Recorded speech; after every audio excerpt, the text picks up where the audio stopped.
Река беженцев, возникшая после гражданской войны в России, влилась в Сербию.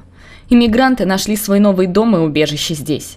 Принимая во внимание исторически сложившееся русофильство сербов и их благодарность императору Николаю II, русские беженцы в Белграде и в сербских регионах получили сердечный прием народа и институциональную поддержку своего нового государства – королевства сербов, хорватов и словенцев.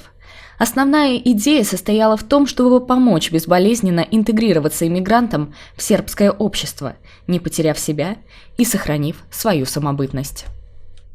Мы находимся в Москве, в Институте славянской культуры, в одном из важнейших высших учебных заведений, где отечественные и зарубежные специалисты изучают язык, культуру и историю славян. В центре нашего внимания сегодня межвоенный Белград и роль русской эмиграции.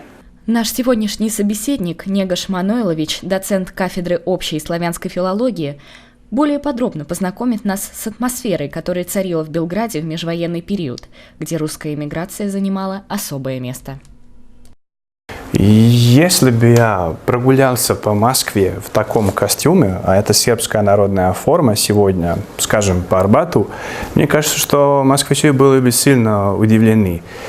Но, знаете, 100 лет назад в центре Белграда в любом уголке можно было увидеть казака в своих черных традиционных формах. И, кстати, не только обычных казаков, а и самого первого среди них, генерала Врангеля, которого из-за своего цвета формы и называли черным бароном. Конечно же, не только русские офицеры и военные оказались за границей, против своей воли, конечно же, далеко от своей родины. Среди них было очень много гражданских.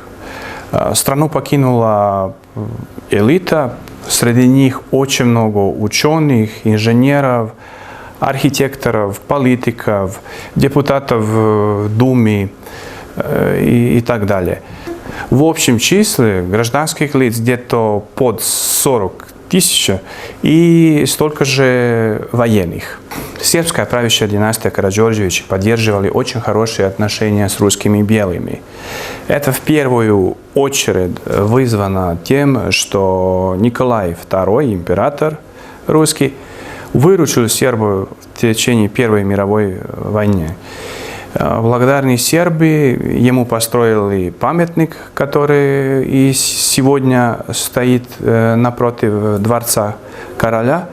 При поддержке короля Александра русские специалисты были трудоустроены в государственные учреждения. Сотни русских архитекторов, инженеров, ученых способствовало развитию русского Белграда, как в экономике, так и в области образования и вообще во всех сферах деятельности. Так огромную роль в оформлении Белграда отводили русским архитекторам. Верховский, Браумгартнер и Краснов спроектировали огромное количество общественных зданий, которые существуют до сих пор. Это здания главпочтамта, правительства Сербии, Министерства иностранных дел, Старого генерального штаба, Белого дворца, Патриархии, Русского дома, церкви Александра Невского и церкви Святой Троицы. Очень быстро десятки русских профессоров стали руководителями кафедр Белградского университета. Так, Георгий Острогорский, один из величайших историков XX века, является лишь одним из десятка иммигрантов, которые получили звание академика Сербской академии наук. Для меня, как для студента, удивительно было узнать, что четверть преподавательского состава Белградского университета занимают русские профессора. А на таких факультетах, как медицинский и сельскохозяйственный, даже половину. Это оставило невероятный след у студентов Белградского университета. Помимо сферы образования, иммигранты были также активны в сфере культуры. Первую актерскую школу открыл режиссер Юрий Ракитин. Русские артисты оставили огромный след в балете и оперете Белградского национального театра. Также неоценим вклад Георгия Лобачева в развитие сербских комиксов и Стефана Колесникова в развитие живописи.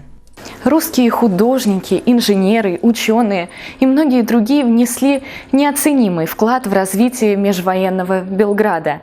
Сербы до сих пор помнят их и с большой благодарностью вспоминают все то, что они сделали для Белграда и для Сербии в целом. Это вселяет надежду, что наши народы будут идти одной тропой, какой бы сложной она ни была.